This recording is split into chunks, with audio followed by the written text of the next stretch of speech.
years ago before you're going to see massive suicides happening, because you don't even understand what racism is. I've gone all around the world. Even when I was with President Carter in the White House, I had to take trade missions in the third world nations, in Africa, Latin America, the Middle East. And invariably, wherever I spoke, I would ask people, do you know what racism is? I would even offer $1,000 for a person to tell me what racism is. I still got black folk today who don't even know what racism is. They talk about it. Find me one that understands what racism is. Every time I ask them, what's racism? Well, Dr. Anderson, racism is not liking somebody. It's prejudice. It's bigotry. It's hatred. No, it's not. Racism is a competitive relationship between groups of people that are competing for the ownership and control of wealth and resources and power. That's what racism is. Racism is a group phenomenon. Racism is a team sport. You cannot be participating in racism if you don't play as a team. You can't correct it. You're not even in the game. Racism is like football, basketball, and baseball. You play as a team or you lose. And I got all these so-called educated blacks in America on TV, heading up civil rights organizations, getting elected to public office. Don't you understand what racism is? That's why they don't do anything. They go there and tell you, well, I'm in a public office now, I'm a mayor or governor. My thing is to make sure everybody get along. That's not affecting racism. Nobody asked you to get elected to office and make people get along. Now, racism never existed on the earth until the 1400s. Never had it. There was no such thing as racism. You had people, for instance, who had practiced various forms of discrimination. We even had slavery. But to be enslaved prior to the 1400s, for only three reasons. Either you were a victim of a religious persecution, or you had some indebtedness and was enslaved, or you were a prisoner of war. Those are the only three reasons you could be enslaved until the 1400s. About 1442, when Magellan, he went around, Henry the Navigator rather, went around the coast of Africa and picked up about 16 blacks and brought them back in 1442 and gave them to the Pope as gifts. And those slaves worked around the Vatican in Italy from 1442 and about 1488. And it became a good thing to have all these blacks working free around the Vatican and in the Pope's space. No labor to be paid for. Other people wanted those advantages. So Pope Pius put out a public edict. Pope Innocent put out a public edict saying, look, if you want some slaves, go get some, but get black folk. He put out a public edict saying, if you're going to enslave anybody, enslave black people. And once that hit, all of a sudden everybody got interested in getting slaves. And that started the whole movement in 1488 and 1489. Now, something happened very important in 1495. Y'all know what happened in 1495? Allegedly, for this guy who was over here looking for drugs and some other thing. What was his name? Columbus. Y'all remember that guy? Now, he came over here and he supposedly discovered America about 7 years after the Pope had put out his edict using blacks as slaves. Now, all of a sudden, he goes back to Europe. A race started. All these countries got into a race to develop the Western world that Columbus said he had discovered. And what was the race about? They wanted to colonize and get resources, wealth, gold, silver, and cash crops from the West, because they never knew that the Americas existed. People in Europe never knew that there was a North America, Central America, and a South America. They got into a contest to explore it and to find it and profit from it. And because at that time, prior to that, thank you, sir.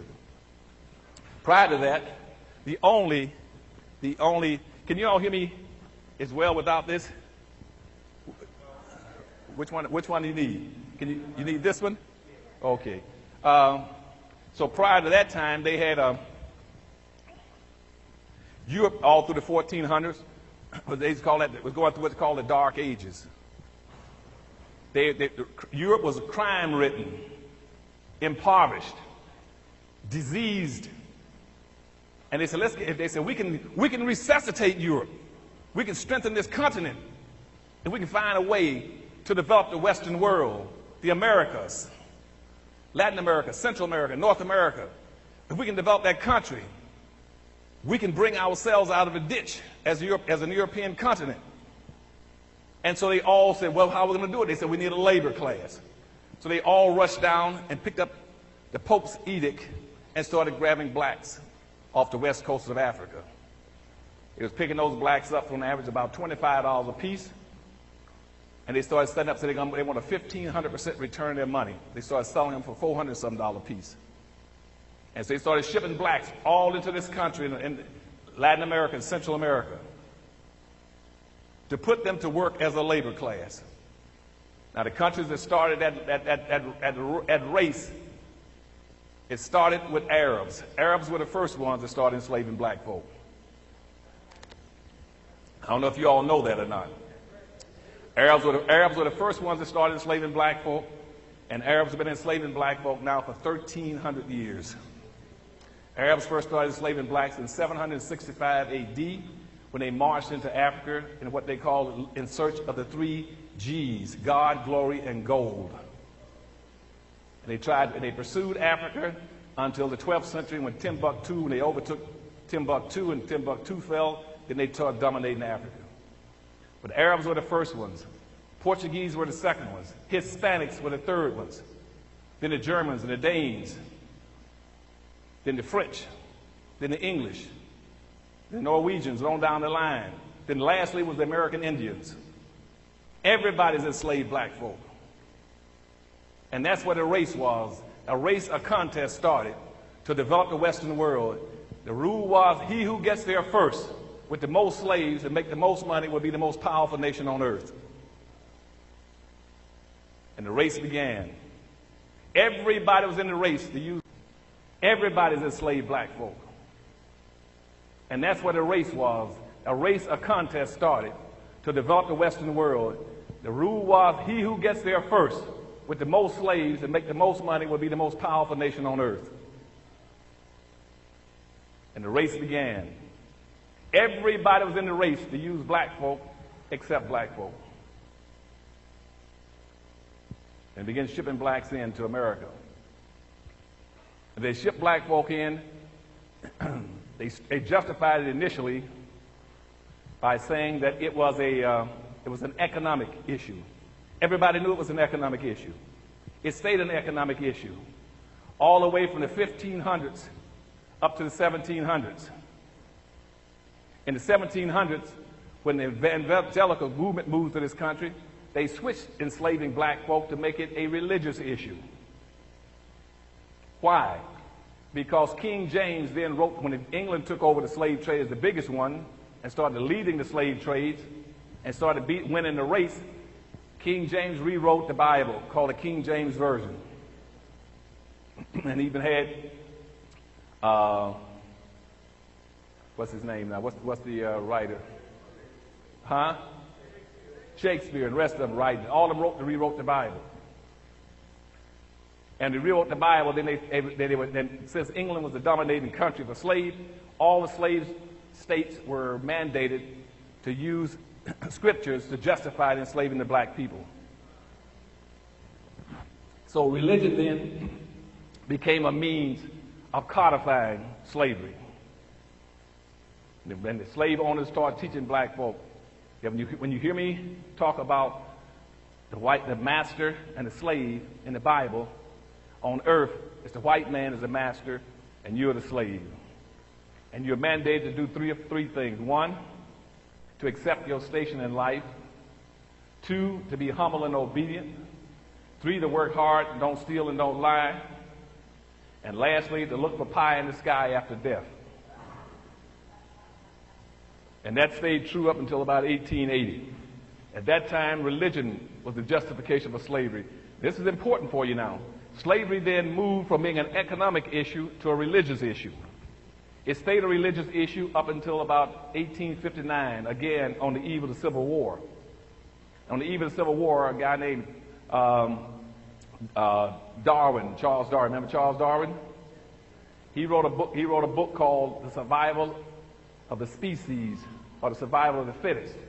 And what he's been doing, along with a lot of other pseudoscientists, was trying to connect a linkage between the lowest and the highest in life. What he was saying is that, is an amoeba that's that small, is it greater or smaller than an elephant that's big? Is a blade of grass lower in the chain than a tree? And they kept setting up these vertical systems. They call them genuses and species, going from the lowest of everything to the highest. But by that time, the white society had successfully redistributed by 1860 almost 97% of all the wealth and power into the hands of the dominant white society. The race was nearly over by 1860 or 1859 when Charles Darwin wrote his book. And they looked around and said, look, they're whites. Now let's get to human beings. We worked out the relationship between between a bush and a tree and an amoeba and an elephant. But look at the black. The black has nothing. He's on the bottom. And the white master's on the top. He owns and controls everything with all the education. So obviously the white man must be superior to the black man. And so then all of a sudden, racism and the whole issue switched. Slavery all switched from being a religious issue, it became a biological issue. When it became a biological issue, all governments mandated that you must put a person's race on his birth certificate, driver's license, whatever it is. It became a biological issue. But the race was over then. When the race was over, they looked around. And since whites had used slavery for so long, whites own everything. Almost 100% of everything, 99.5% belonged to the dominant white society. The slave owned nothing. The white was on top, the black was in a ditch. The race was over. When the race was over and blacks had nothing and whites had everything, the race ended.